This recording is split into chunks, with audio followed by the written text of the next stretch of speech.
Dalam mitologi Yunani, kita dibentuk oleh para dewa dan diberikan nyawa oleh Prometheus. Kita diciptakan menyerupai gambar dan rupa para dewa, serta diberikan tugas untuk memimpin dan mengelola bumi. Dalam media modern, baik film maupun serial, kita melihat dunia tampak berputar di sekitar karakter-karakter utama, mengikuti kehidupan mereka yang luar biasa, penuh tantangan dan drama. Dan kita, sebagai pelaku kehidupan, merasakan ini. Kita merasa spesial, seakan-akan dunia diciptakan hanya untuk kita. Namun, semakin kita berkembang, semakin kita belajar, semakin banyak hal yang menunjukkan hal sebaliknya.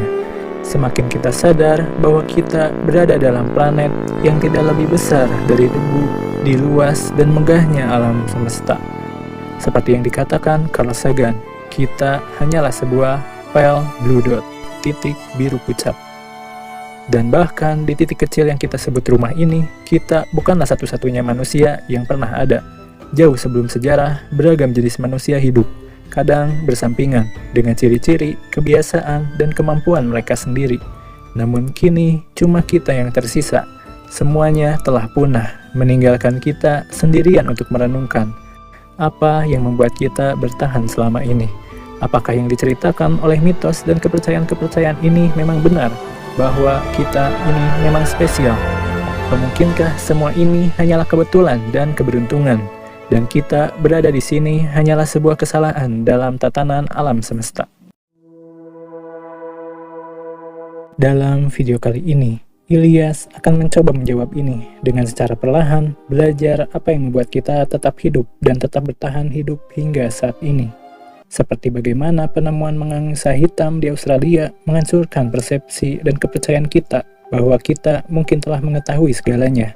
Charles Darwin menjelajahi Tanjung Verda, Brazil, Argentina, Chili, Australia, Selandia Baru, Afrika Selatan, dan bahkan pulau-pulau terpencil seperti Galapagos, Cocos, Saint Helena, dan Ascension. Ia mengamati dan mengumpulkan sampel tanaman hingga fosil. Mulai dari burung finch di Galapagos yang memiliki paluh berbeda di setiap pulau, hingga fosil-fosil makhluk yang tampaknya tidak ada kaitannya dengan makhluk hidup saat ini. Semuanya dikemas ke dalam peti, dikirim kembali ke Inggris melalui HMS Beagle dan berbagai kargo lainnya. Ia berpikir, bereksperimen, dan terus belajar, hingga akhirnya ia memberikan kesimpulannya dalam On the Origin of Species pada tahun 1859, bahwa spesies berubah dari waktu ke waktu, beradaptasi menurut lingkungannya, dan manusia bukanlah pengecualian. Salah satu kolega Darwin, dikenal sebagai Darwin's Bulldog karena kegigihannya, Henrik Huxley, mengatakan dalam bukunya Man's Place in Nature bahwa manusia juga merupakan produk dari evolusi. Ia menggunakan bukti anatomi, fisiologi, dan paleontologi untuk mendemonstrasikan hubungan manusia dengan kera besar seperti gorila, simpanse, dan orang utan. Namun Haeckel, salah satu ilmuwan pendukung Darwin, melihat bahwa ada missing link, sebuah penghubung yang seharusnya menghubungkan manusia dengan nenek moyangnya para primata, tapi belum ditemukan. Dan ini justru menjadi motivasi bagi Eugene Du Bois. Dengan ketertarikannya yang mendalam, ia percaya bahwa manusia mungkin saja berasal dari Asia. Ia pergi ke Hindia Belanda atau Indonesia sekarang dengan berpura-pura sebagai tentara, petugas medis, dan setelah menyisir setiap lokasi potensial di wilayah Sumatera dan Jawa, akhirnya pada tahun 1891 di Trinil, Jawa, ia menemukan fosil yang terdiri dari bagian tengkorak, rahang, dan tulang paha, dan ia terlihat seperti kita. Dia adalah Homo erectus, manusia tegak yang dianggap sebagai spesies yang menghubungkan manusia dengan kera. Penemuan ini memberikan sesuatu yang mengerikan terhadap kita. Seperti gerhana, ketika bulan sepenuhnya menutupi cahaya matahari, semuanya menjadi gelap, dan sekejap semuanya menjadi dingin. Cahaya dan kehangatan dari kepercayaan tiba-tiba hilang, dan kita diberikan penglihatan malam yang dingin dan mengerikan oleh ilmu pengetahuan.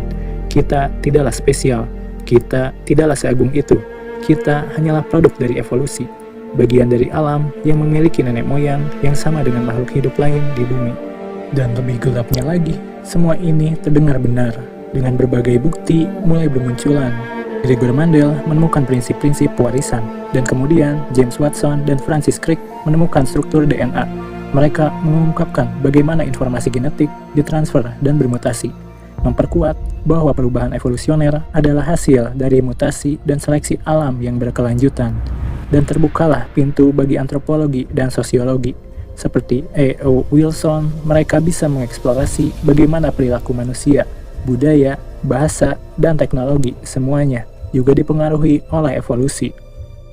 SHARP, The Homomade Corridor Search Project yang dimulai tahun 1983 menemukan Escofag berupa satu jenis mandibula atau rahang bawah.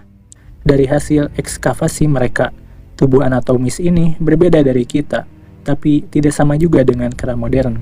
Dia bukanlah orang utan, tapi juga bukan manusia. Mereka telah menemukan Paranthropus, kembaran manusia. Ini membuat kita menemukan angsa hitam lainnya. Selama ini, manusia tidaklah sendirian. Manusia yang berasal dari kera, yang merasa seperti dewa, yang berperilaku seperti malaikat dan setan sekaligus, ternyata tidaklah sendirian. Kita adalah keturunan dari Homo erectus, atau setidaknya kerabat dekat yang kita dinamakan Homo sapiens. Dari bahasa Latin, Homo berarti manusia, dan sapiens berarti bijaksana. Kita adalah manusia bijaksana, hal fundamental yang membuat kita berbeda dengan jenis manusia lain. Kita memiliki kemampuan untuk bercerita. Kemampuan ini dikembangkan oleh Yuval Noah Harari dalam karyanya Sapiens, A Brief History of Humankind. Ia menggabungkan biologi, evolusi terhadap antropologi, sosiologi, teknologi, dan juga sejarah, membawa kita dalam perjalanan panjang umat manusia, mulai dari revolusi Homo sapiens pada zaman batu. Ia menjelaskan bahwa sekitar 14 miliar tahun yang lalu, zat, energi, waktu, dan ruang lahir dalam Big Bang. 300.000 setelahnya, zat dan energi mulai bergabung menjadi atom, lalu molekul. Dan jauh setelahnya, sekitar 3,8 miliar tahun lalu, molekul-molekul itu berpadu membentuk struktur yang kita sebut organisme. Dan jauh kemudian, sekitar 70.000 tahun lalu, organisme ini termasuk Homo sapiens membentuk struktur yang lebih rumit lagi, budaya, yang perkembangannya nantinya disebut sejarah. Kemampuan bercerita dan berbagi cerita memungkinkan manusia untuk mengatur keyakinan dan perilaku kelompok besar melalui narasi. Seperti salah satu cerita yang kita percayai, "He who control the spice, control the universe." Dia yang mengontrol rempah-rempah, mengontrol alam semesta. Cerita itu membuat kita merasa superior, mengatakan diri sendiri sebagai bijaksana. Namun secara sirkular, keyakinan itu membuat kita secara efektif mengendalikan alam semesta kita sendiri, menciptakan struktur sosial dan politik yang kuat, dan mengatasi rintangan yang lebih besar, baik dari lingkungan maupun spesies lain. Dan ini jugalah yang mungkin terjadi dengan Paranthropus, yang menurut Harari mungkin saja dianggap sebagai jenis rendah oleh Homo erectus. Homo erectus, manusia berdiri tegak yang merupakan nenek moyang langsung atau setidaknya kerabat dekat kita, Homo sapiens. Sementara Paranthropus hanya memiliki kemampuan untuk mengunyah akar dan bulbus, berbeda dengan Homo erectus yang memiliki kemampuan menciptakan artefak. Mungkin Homo erectus melihat saudaranya ini seperti bagaimana kita melihat babon saat ini. Hari ini tidak banyak orang tahu mengenai Afar, bagian timur Laut Ethiopia. Bentangnya arid, hanya ada domba dan zebra.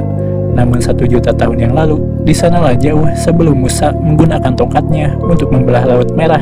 Di bawah nimbunnya pohon arah, dari kejauhan terlihat beberapa keluarga Homo erectus berlindung dari teriknya matahari. Tempat mereka bekerja, berperang, mengasuh anak-anak, melakukan tatabuhan, tempat megah sekaligus menakutkan, dan tidak ada bedanya dengan Bandung di UPI hari ini. Mereka, para Homo erectus, diasumsikan sebagai kelompok terbaik dari genusnya. Mengetahui konsep ketajaman, mereka menciptakan kapak dan golok seperti yang dikatakan Karl Marx. Manusia adalah Homo faber, manusia yang membuat. Begitu pula dengan erectus, leluhur kita. Pembuatan kapak Acheulean mengindikasikan adanya semacam kasta dalam koloni Homo erectus, karena tidak semua orang berhak memilikinya. Di Choukoutian ditemukan 4 tengkorak hominin dengan fraktur depresi berbentuk bulat di bagian temporal kiri atas. Luka itu disebabkan oleh alat runcing, menunjukkan bahwa manusia saat itu mungkin sudah terlibat dalam konflik fisik yang bisa saja dipicu oleh perasaan kepemilikan, mau itu wilayah, sumber daya, atau bahkan alat itu sendiri. Mencari tahu siapa yang lebih kuat dari siapa. Sekarang kita sering mendengar tentang perang minyak, perebutan kontrol atas cadangan minyak, sumber daya vital dalam ekonomi dan industri modern. Tapi 1 juta tahun lalu, para leluhur kita mungkin berperang demi koleksi buah kurma atau sekedar mencari tahu golok anyar siapa yang paling tajam.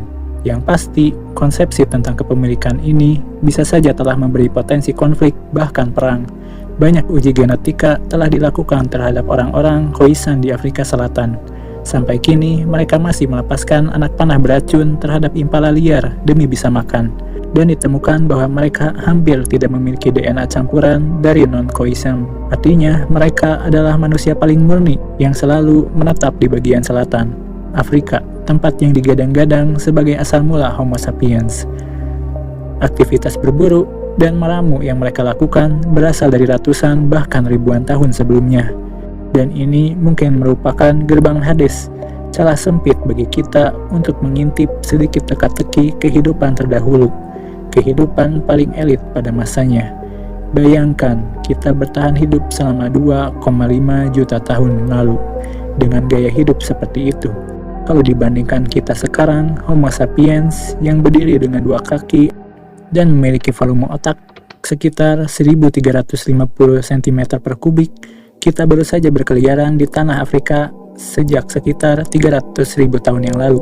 Artinya, sejarah kita hanya 12% dari seluruh sejarah manusia.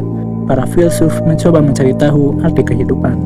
Uskup, kiai, dan biksu mengisahkan Tuhan yang Maha Agung. Ilmuwan bermain-main dengan partikel Tuhan hingga bosan. Dan semua itu baru terjadi 10.000 tahun yang lalu. Hanya 0,4% dari seluruh kehidupan manusia. Sejarah kita hanyalah bagian kecil dari keseluruhan. Dulu, Homo erectus dengan mudah menguliti zebra, antelop, atau hewan buruan lain. Dengan kapak aciola mereka, alat yang mempercepat proses pencernaan dan metabolisme, mereka akhirnya punya waktu luang. Dan kita bisa saja membayangkan mereka berdansa mengelilingi api, bersenang-senang dengan bahasa dan nada yang misterius bagi kita. Yang luar biasa, Homo erectus menggambar dan menandai lokasi menggunakan hematika lurik, mirip seperti kelayuan sekarang. Mereka telah mencapai revolusi simbolik, teknokratis, dan bahkan berkembang ke arah teknik perencanaan pemukiman mutakhir pada zamannya. Ini mengarahkan koloni Homo erectus pada tradisi kekuasaan yang identik dengan manusia, genosida. Jika Genghis Khan bertanggung jawab atas kematian lebih dari 40 juta nyawa, maka Homo erectus berhasil membinasakan saudara jauhnya sendiri.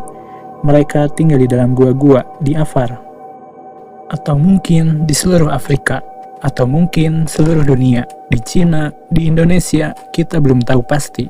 Yang pasti, mereka adalah kosmopolitan, sama seperti kita, anak-anak bumi.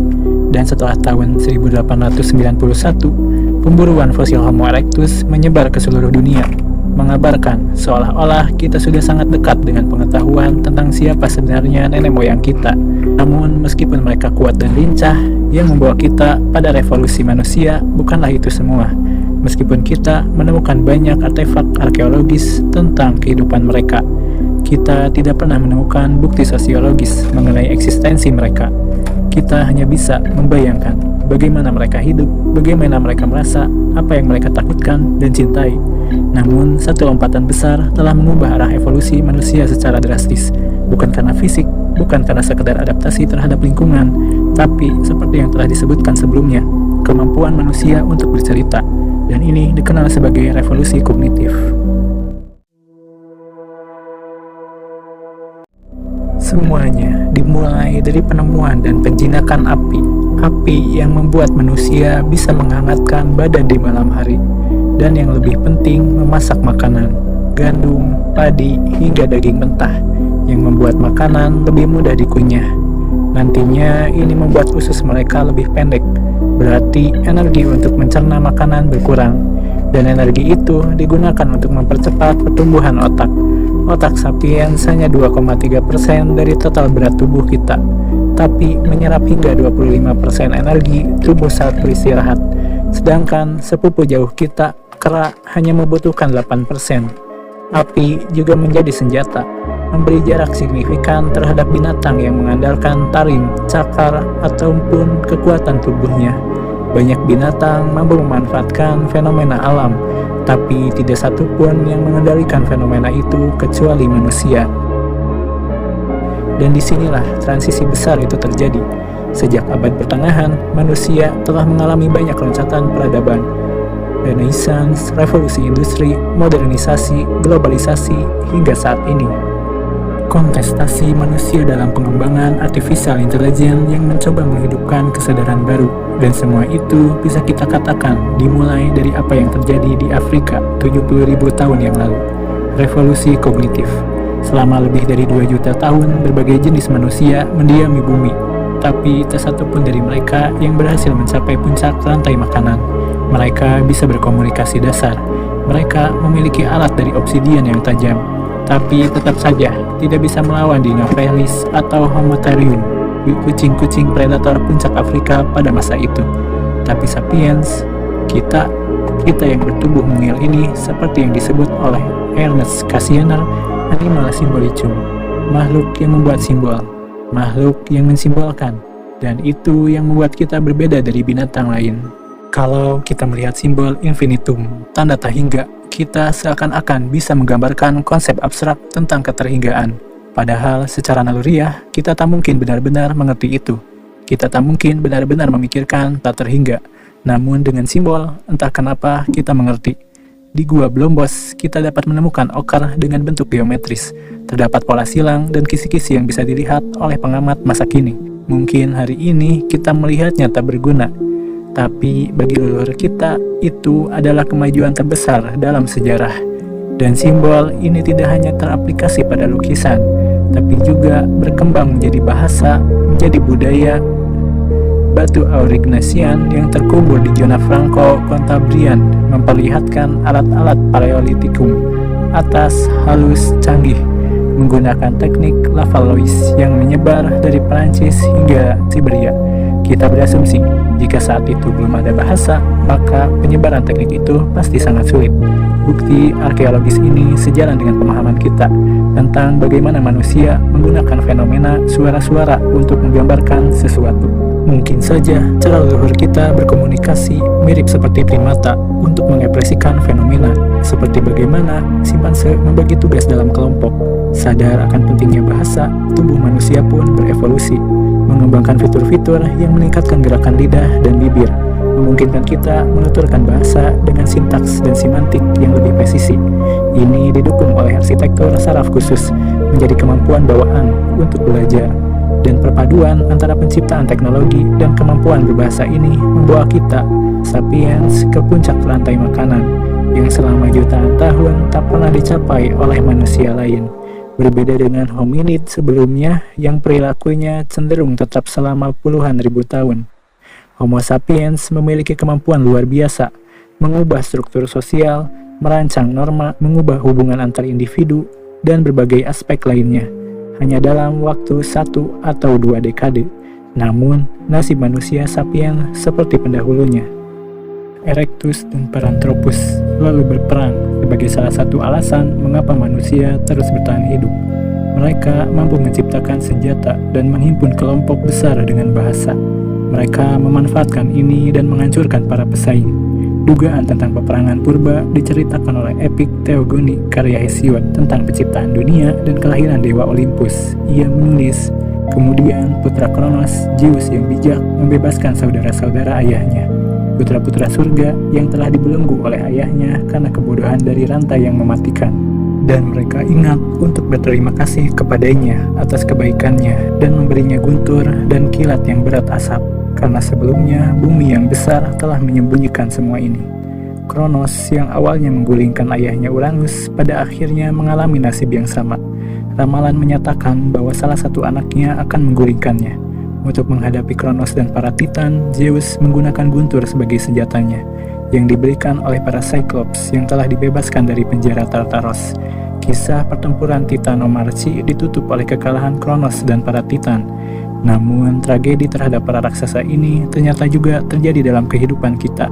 Kita telah memerangi saudara kita, para raksasa. Kita telah memusnahkan mereka. saudara terdekat kita yang memiliki massa otot 30% lebih besar dari sapiens, memiliki volume otak yang lebih besar 8% dari sapiens. Mereka adalah Neanderthal. Fosil Neanderthal pertama kali ditemukan pada tahun 1856 di lembah Neander, Jerman. Awalnya, fosil tersebut diasosiasikan terhadap manusia yang mengalami deformitas atau penyakit.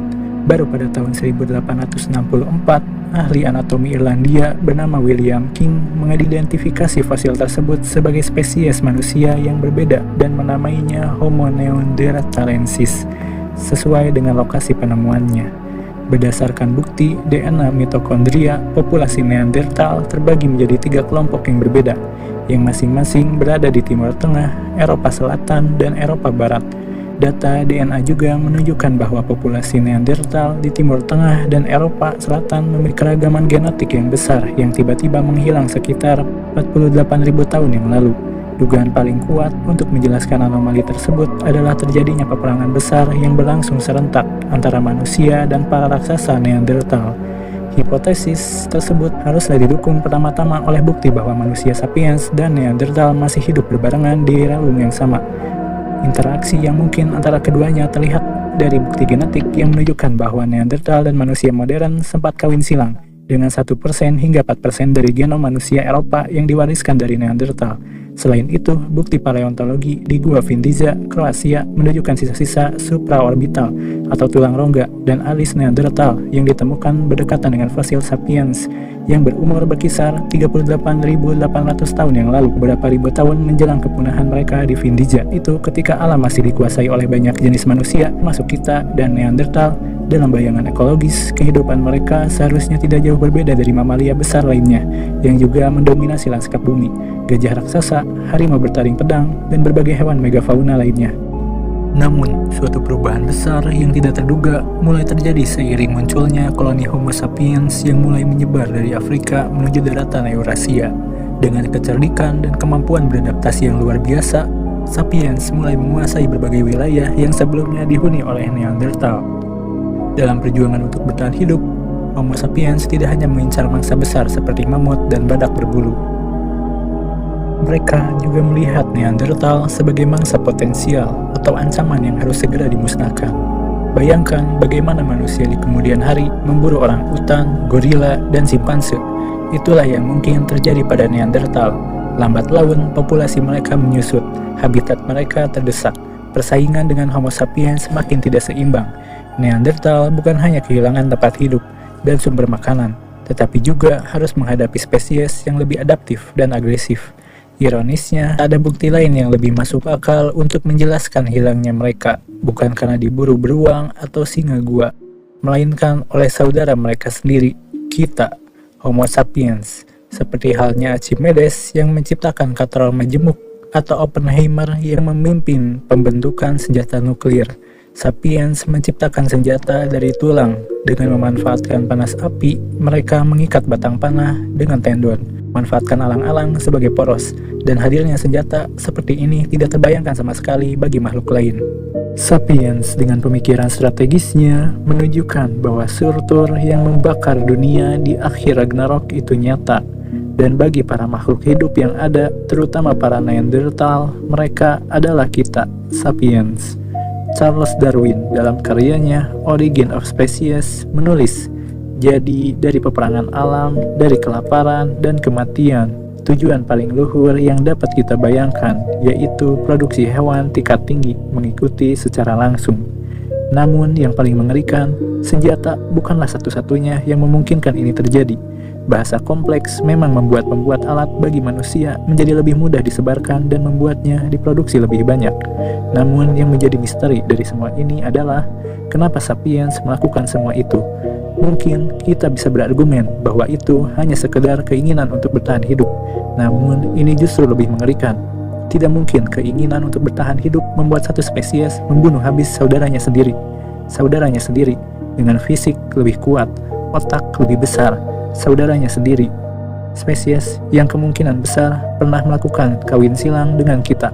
Tidak mungkin, hanya karena keinginan untuk bertahan hidup, mereka melakukan semua ini. Kemungkinan yang paling besar, mereka, manusia, menggunakan cerita.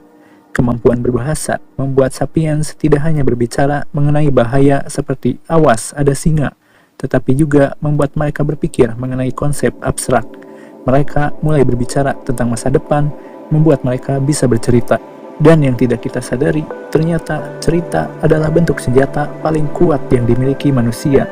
Mereka mulai melihat langit dan membayangkan hal-hal abstrak, dewa-dewi, hukum, nilai-nilai moral, mitos, dan kepercayaan pun muncul sebagai dasar organisasi sosial yang lebih kompleks. Cerita membuat mereka tidak hanya berkumpul dari kelompok keluarga kecil, tapi mulai berkumpul sesama menggunakan bahasa dan berimajinasi. Mereka bercerita, membentuk ikatan sosial berdasarkan mitos dan cerita yang sama. Mereka mengorganisir komunitas dalam skala yang lebih besar dan menjadi jauh lebih kuat. Kita sudah melihat dalam sejarah bagaimana cerita mengenai surga Valhalla membuat para Viking menjarah desa-desa. Bagaimana cerita mengenai langit abadi Tengri membawa Genghis Khan menghancurkan setiap peradaban yang ia kunjungi. Bagaimana Roma percaya bahwa mereka dipilih para dewa untuk mengatur dunia. Dan masih banyak lagi kepercayaan-kepercayaan yang membawa kehancuran. Banyak budaya lama, mitologi yang merupakan kepercayaan pada masanya melihat ke langit dan mendapatkan kesimpulan bahwa mereka spesial. Mereka melihat bintang-bintang, konstelasi, planet-planet, bulan, dan matahari, dan menganggap mereka sebagai roh leluhur atau para dewa-dewi. Diasumsikan, sapiens juga melihat langit dan mulai menciptakan cerita-cerita yang membuat mereka percaya bahwa mereka spesial. Cerita yang membuat mereka melakukan penjelajahan ke Eropa dan Asia. Cerita yang membuat mereka mampu menghancurkan saudaranya, Neanderthal. Mereka mungkin saja melihat diri mereka sebagai anak dari para dewa yang ditugaskan untuk menguasai bumi, dan menganggap saudara mereka sebagai binatang yang tertinggal dari wahyu langit.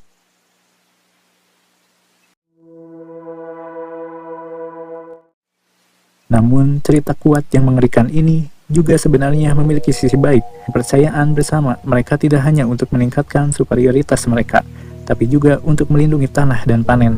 Manusia juga menciptakan konsep-konsep abstrak yang lebih tinggi dari sekedar kerjasama, yaitu keadilan, atau mungkin tanggung jawab. Mereka membentuk norma-norma sosial dan hukum yang mengatur interaksi dalam masyarakat yang lebih kompleks. Riset sosiologi yang menunjukkan bahwa ukuran maksimum kelompok hanya bisa mencapai 150 individu, tidak bisa lebih dari itu. Tapi dengan adanya cerita, mitos, dan kepercayaan, mereka mampu meningkatkan jumlah kelompok itu untuk hidup bersama. Juga dikarenakan cerita ini, bisa diasumsikan bahwa mereka mulai membangun identitas kolektif, menjadi bagian dari sesuatu yang lebih besar dari diri mereka sendiri. Mereka menjaga stabilitas sosial. Dan dalam kumpulan ini, jelas beberapa individu akan memiliki cerita yang lebih bagus dari yang lainnya. Merasa ditunjuk langsung dari langit, mereka menjadi kepala suku, atau mungkin raja yang menjadi pemimpin untuk mengelola kelompok ini. Dan manusia dengan cerita-cerita ini kemudian menggunakan api lagi, hal paling disruptif dalam evolusi manusia, untuk membakar semak belukar untuk tempat tinggal mereka dan menggunakannya untuk bercocok tanam. Dari sini, sapiens mulai membangun dunianya sendiri.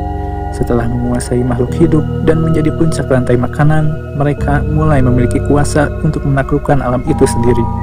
Mereka memelihara domba-domba, mengumpulkan hasil panen dalam rumah mereka, dan mulai meninggalkan kehidupan tergengsi di dunia pada saat itu.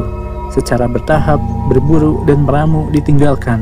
Sapiens sebagai petani dan penggembala menjadi kehidupan tergengsi terbaru, sesuai dengan insting makhluk hidup yang terus-menerus mencoba meningkatkan kenyamanan dan meninggalkan rasa sakit, di mana hidup menetap dengan mengurus ladang lebih aman dan nyaman daripada terus-menerus mempertaruhkan nyawa untuk melawan hewan buas dengan kekuatan dan insting predator yang lebih mengerikan. Namun, ini justru membuat mereka terlalu nyaman.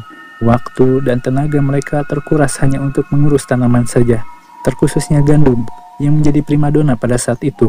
Gandum yang meminta banyak hal, mulai dari tidak menyukai bebatuan dan kerikil, membuat manusia harus membersihkan tempat mereka tumbuh. Gandum juga mudah sakit dan diserang hama, membuat manusia menghabiskan waktunya mengawasi dan menjaganya. Membuat semakin kesini, semakin mereka tidak bisa dan tidak mau pergi kemana-mana dan menjelajah. Dari sini, populasi sapiens meningkat. Mereka mulai bisa memiliki anak setiap tahun, yang membuat lebih banyak mulut yang perlu mengunyah dan lebih banyak perut yang harus diisi. Awalnya, kondisi ini masih bisa diatasi, namun semakin lama, suplai makanan mulai berkurang, dan ini menyebabkan kematian bagi anak-anak. Studi atas tulang dolang kuno menunjukkan kepada kita bahwa transisi menuju pertanian membawa banyak penyakit, di antaranya seperti terkilir, radang sendi, dan hernia.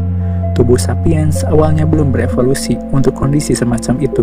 Tubuh mereka yang fungsinya untuk memanjat pohon, berburu rusa, dan kegiatan mengembara lainnya bukanlah seharusnya digunakan untuk membersihkan batu, membawa air, dan melihat-lihat tanaman setiap hari.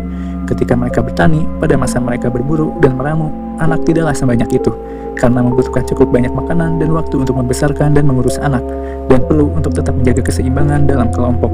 Penularan penyakit dan juga jarang karena mereka berpindah-pindah. Namun semuanya berubah ketika mereka mulai mengklaim tanah-tanah ini sebagai milik mereka, seolah-olah Allah mengatakan kepada mereka untuk menghentikan kerakusan ini. Namun manusia dengan cerita-ceritanya terus-menerus mencari tahu untuk tetap bertahan hidup.